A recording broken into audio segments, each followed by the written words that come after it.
Para hadirin wal hadirat yang kami muliakan, selanjutnya marilah kita ikuti, kita dengarkan dengan penuh seksama Mau'idatul Hasanah. Dimohon berkenan paring dawuh yang mulia Al-Habib Umar bin Idrus Al-Khirid dari Malang kepada beliau yang mulia Al-Habib Umar bin Idrus Al-Khirid.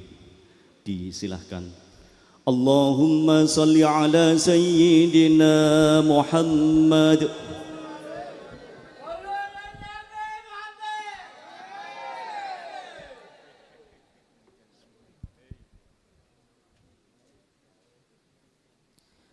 Assalamualaikum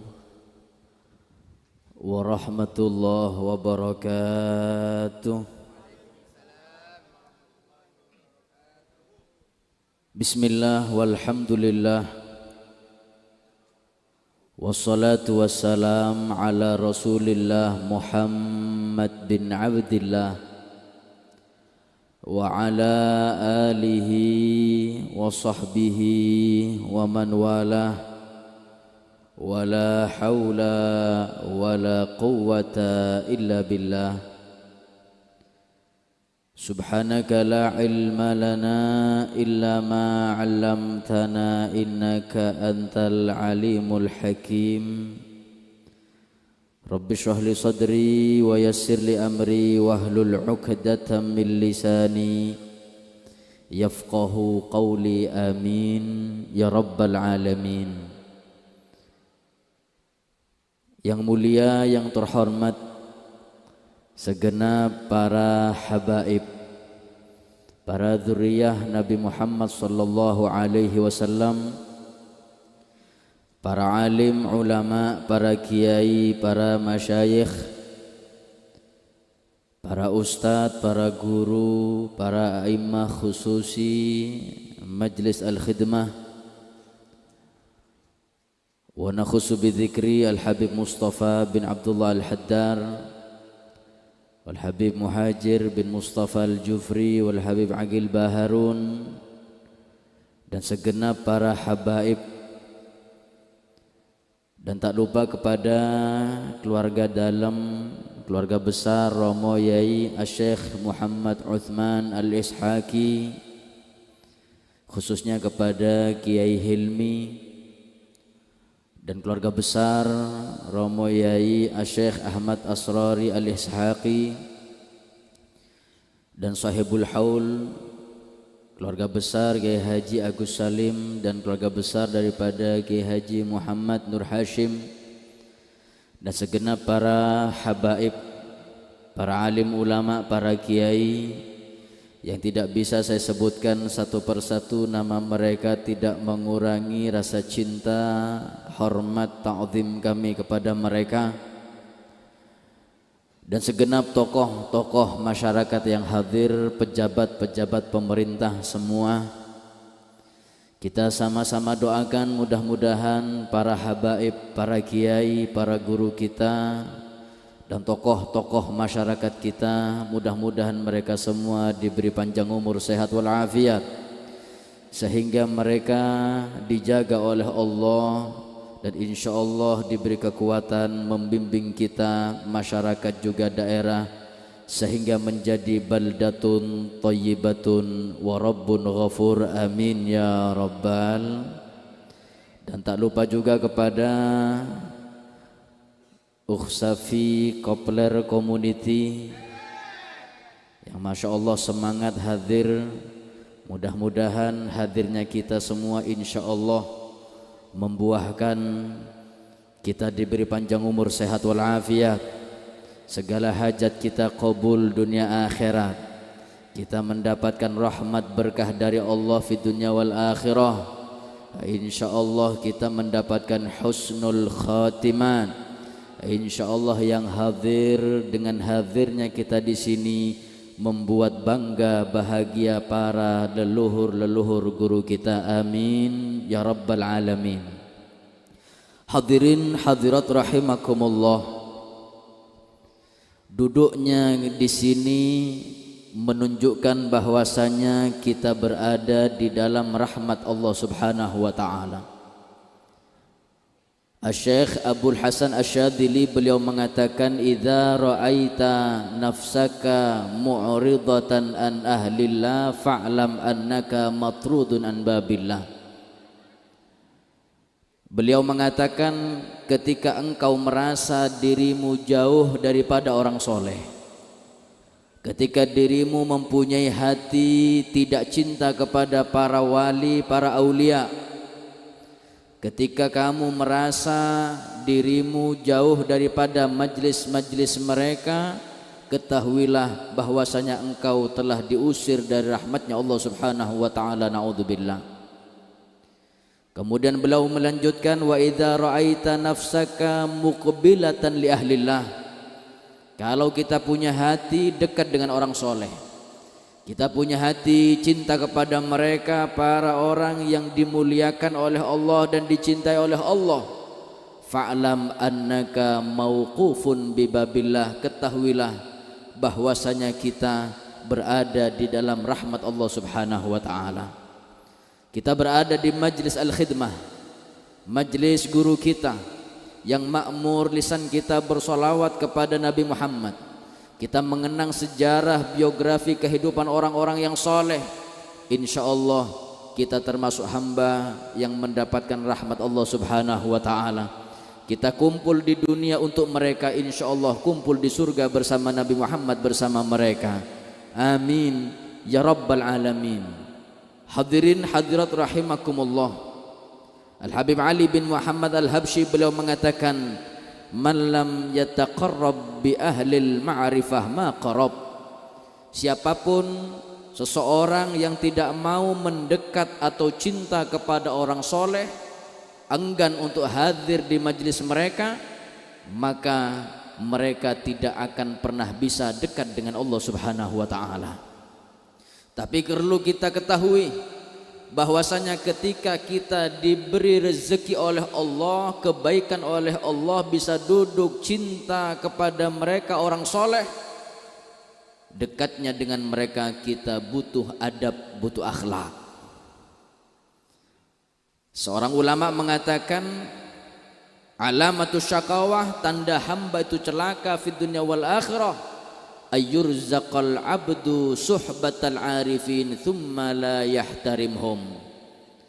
Tanda seseorang celaka, tidak barokah umurnya, dia diberi kemudahan oleh Allah dekat dengan orang soleh, diberi kemudahan duduk di majelis mereka, tapi mereka tidak mempunyai akhlak di hadapan orang soleh, tidak menghormati kepada para kekasih-kekasihnya Allah, tidak menjalani, tidak mempunyai akhlak seperti akhlak gurunya, maka hamba ini akan hina fid dunya wal akhirah. Na'udzubillah. Hadirin hadirat yang dirahmati oleh Allah, kita membaca manaqib Asy-Syaikh Abdul Qadir Al-Jailani, bagaimana makom beliau, bagaimana derajat beliau, bagaimana istiqomah beliau, berapa guru beliau, dan kita membaca bagaimana karomah beliau. Beliau mendapatkan ini semua tidak gampang, tapi beliau mempunyai akhlak kepada gurunya, sehingga disebutkan dalam kitab Tuhfatul Ashraf, Syekh Abdul Qadir Al-Jailani ketika mondok, beliau itu berteman dengan dua temannya yang bernama Ibnu Saqa dan yang satunya Ibnu Abi Usrun. Syekh Abdul Qadir Al-Jailani berteman dengan dua temannya ini karena dua temannya ini paling pintar, paling cerdas satu pondok. Beliau mutolaah dengan dua temannya, beliau ngulang hafalannya bersama mereka. Yauminal ayyam, Syekh Abdul Qadir Al-Jailani mengajak dua temannya untuk silaturahmi dan untuk minta doa kepada gurunya. Syekh Abdul Qadir Al-Jailani mengatakan kepada Ibnu Saqa, ya Ibnu Saqa, wahai Ibnu Saqa temanku, ini barusan kita ada tamu, ada guru kita baru mengajar mungkin 3 kali pertemuan. Ini guru kita. Saya ingin mengajakmu untuk silaturahmi, minta doa kepada guru kita, karena guru baru yang mengajar kita ini terkenal di kalangan masyarakat orang soleh dan dia orang alim, mempunyai kedudukan yang tinggi di hadapan Allah. Ibnu Saqa merasa pintar, merasa cerdas. Akhirnya mengandalkan kepintarannya, beliau Ibnu Saqo mengatakan kepada Syekh Abdul Qadir Jailani, ya Abdul Qadir, wahai Abdul Qadir, saya kok gak yakin ya guru yang baru mengajar kita 3 kali pertemuan ini dia orang alim, dia orang soleh. Aku gak yakin. Lah terus maumu seperti apa? Ya sudah, gak apa-apa kita silaturahmi ke rumahnya. Cuman saya gak mau minta doa. Saya mau menyiapkan soal fikih yang sulit untuk dijawab. Kalau memang bisa dia jawab, maka akan aku akui dia orang soleh, orang pintar. Kalau gak bisa jawab, masih lebih pintar saya. Makanya hadirin, kalau kita hanya luas ilmu, gak punya akhlak, percuma. Man la adaba lahu la ilma lah. Orang yang punya ilmu, luas ilmunya, tapi gak punya adab, seakan-akan dia tidak mempunyai ilmu. Al-Imam Syafi'i, kurang apa keilmuan beliau? Dari kecil umur 7 tahun hafal Al-Quran, umur 10 tahun hafal kitab Al-Muwatta karangan gurunya yang kumpulan hadis, ribuan hadis. Umur 15 tahun beliau sudah menjadi mufti, mendapatkan izin untuk berfatwa. Ketika belajar kepada Al-Imamul Malik, apa pesan Imam Malik? Ya Muhammad, ij'al ilmaka milhan wa adabaka daqiqan. Ketika Imam Malik tahu bagaimana luas dan pintarnya Imam Syafi'i, Imam Malik mengatakan, hei Syafi'i, jadikan ilmumu yang luas seperti garam yang ada pada adonan roti, dan jadikan akhlakmu seperti tepungnya. Kalau ada roti, banyak tepung sedikit garam, insya Allah rotinya enak hadirin. Tapi kalau ada roti lebih banyak garam daripada tepungnya, siapa mau makan? Ini sekelas Imam Syafi'i mendapatkan wasiat dari gurunya untuk memperbanyak akhlak daripada ilmu. Ibnu Saqo, beliau tidak punya akhlak kepada gurunya, meremehkan, bahkan dia tidak punya adab kepada gurunya. Akhirnya Syekh Abdul Qadir Jalil mengajak satu temannya lagi, Ibnu Abi Usrun, ya Ibnu Abi Usrun, kita silaturahmi ke rumah guru kita. Guru yang baru mengajar kita 3 kali pertemuan, dia terkenal orang soleh, dia orang alim, bahkan dia terkenal wali di kalangan masyarakat. Ibnu Abi Usrun juga merasa pintar, merasa cerdas. Kata beliau, Ibnu Abi Usrun, tidak, saya tidak mau minta doa, gak apa-apa kita silaturahmi, cuman saya mau nyiapkan soal tentang bab warisan. Kalau bisa menjawab, saya baru akui dia orang soleh, orang alim. Kalau gak bisa, maaf, saya lebih pintar. 2 temannya Ibnu Saqo dan Ibnu Abi Usrun mengajak Syekh Abdul Qadir Al-Jailani dan berkata, wahai anta ya Abdul Qadir, engkau wahai Abdul Qadir, apa niatmu silaturahmi kepada guru baru kita itu? Beliau mengatakan, tidak ada niatku kecuali satu, saya hanya minta doa, saya ingin berkhidmah kepada beliau, saya minta doa supaya ilmuku barokah minal masyriqi ilal maghrib, dari ujung timur sampai ujung barat. 3 santri mengantongi niat masing-masing. 3 santri berangkat ke rumah gurunya. Sampai di depan pintu rumah gurunya, fakasyafahum, dikasyaf oleh gurunya nih hadirin. Makanya kita hati-hati ketika kita duduk di hadapan para ulama, para orang soleh. Idza jalastal ulama fahfad qalbak. Kalau kita duduk di hadapan ulama, duduk di majelis mereka, jaga hati kita, jangan sampai kita buruk sangka kepada mereka. Tapi kalau kita duduk di hadapan umara selain ulama, fahfad lisanak, jaga lisan kita, jangan sampai salah berbicara. 3 santri ini sebelum ngetok pintu sudah dikasyaf oleh gurunya. Ketika diketok pintunya, dibuka oleh gurunya, Ibnu Saqo ketika bersalaman dengan gurunya, mau cium tangan gurunya, ditahan oleh gurunya dan ditebak, anta Ibnu Saqo, apakah betul kau namanya Ibnu Saqo? Betul. Apa kata gurunya? Engkau kesini menyiapkan soal fikih? Betul Kiai. Mana soalnya? Diberikan kepada gurunya, dijawab, ini jawabannya halal, ini haram, ini sunnah, ini makruh. Jawaban ada kitab ini juz sekian halaman sekian. Sudah saya jawab, sampun Kiai. Ya sudah, karena kau niatnya mau ngetes, sudah saya jawab, ukhruj, kau keluar, balik ke pondok. Diusir Ibnu Saqo hadirin. Bahkan setelah diusir, apa kata gurunya? fa inni syamamtu minka raihatal kufri wa saufa tamut ala dinin nasrani. Kau keluar karena aku mencium kau nanti matinya kau agamanya kafir dan engkau mati agamamu Nasrani. Fa'tarad, enggak percaya Ibnu Sako, akhirnya kembali ke pondok. Ibnu Abi Usrun mau salaman ditahan oleh gurunya. Kata gurunya, engkau Ibnu Abi Usrun betul Kiai. Engkau kesini bawa soal tentang bab warisan, mana soalnya? Ini dapat sekian. Sudah Kiai. Ukhruj anta, kau juga keluar. Fa inni syamamtu minka saufa tamut ala hubbid dunya. Aku mencium engkau nanti matinya cinta akan dunia.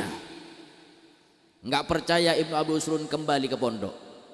Yang terakhir Syekh Abdul Qadir Al-Jailani, ketika beliau bersalaman mencium tangan Kiai diberikan oleh Kiainya. Setelah dicium, kata Kiainya, wa anta ya waladi, kalau engkau anak saya, fa insyaallah matlubaka hasil, apa yang ada di hatimu, niatmu, insyaallah kau dikabulkan oleh Allah. Aku doakan ilmumu barokah manfaat minal masyriqi ilal maghrib, dari ujung timur sampai barat, dan engkau nanti akan menjadi sultanul aulia, dan engkau akan mengatakan nanti ana fil aulia ka Muhammad fil anbiya.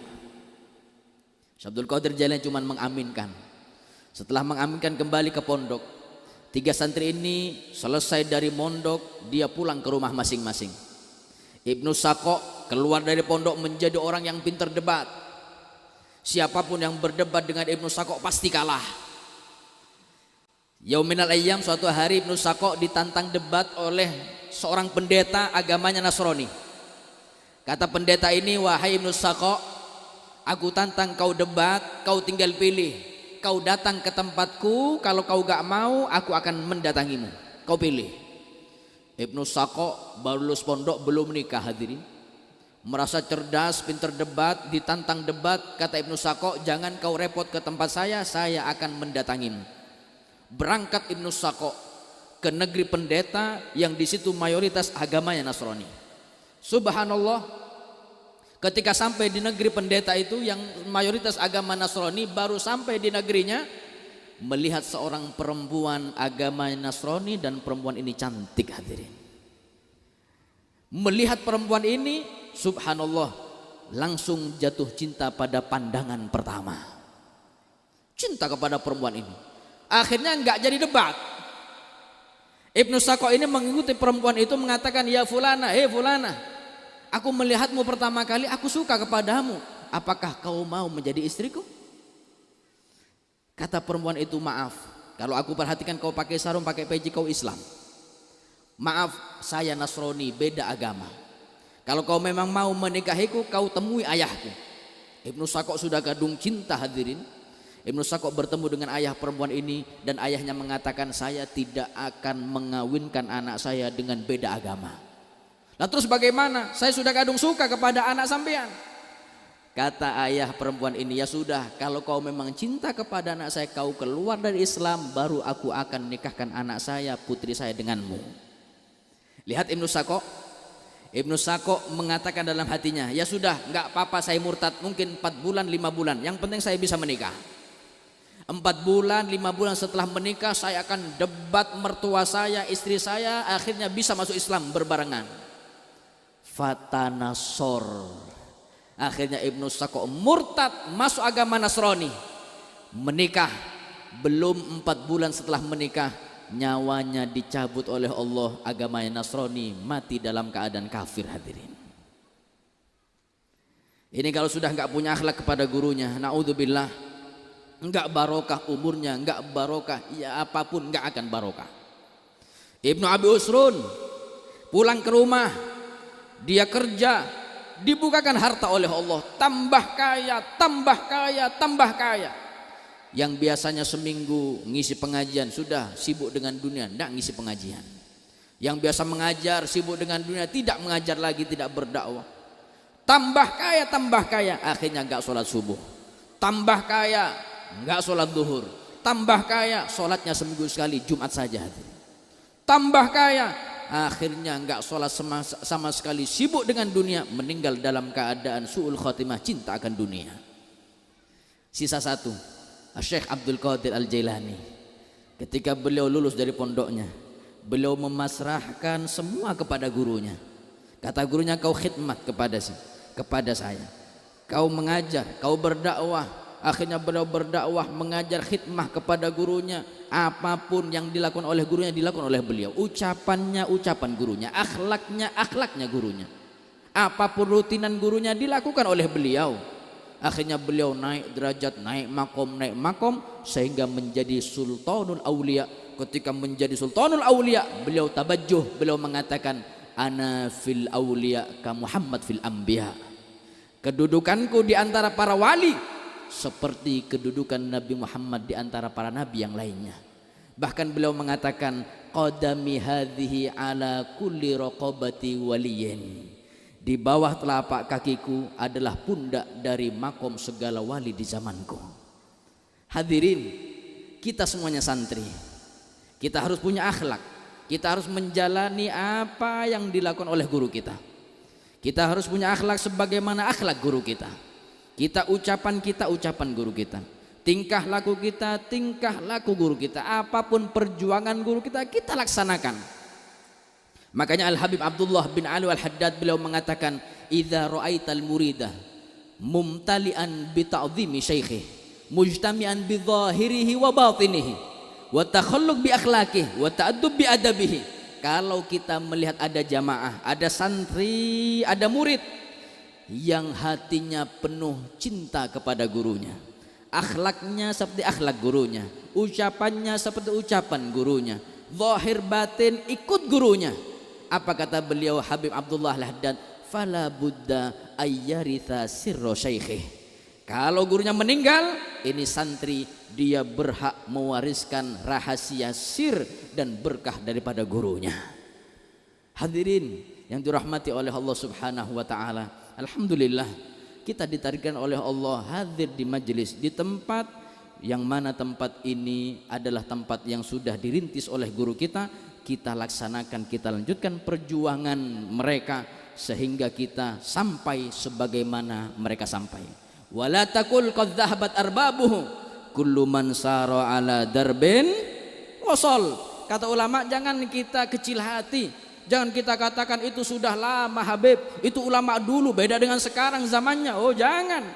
Selama kita ada di jalan mereka, kita ada di rel para guru kita, kita akan sampai sebagaimana mereka sampai. Kita akan naik makom seperti mereka yang ditinggikan makomnya oleh Allah Subhanahu wa taala.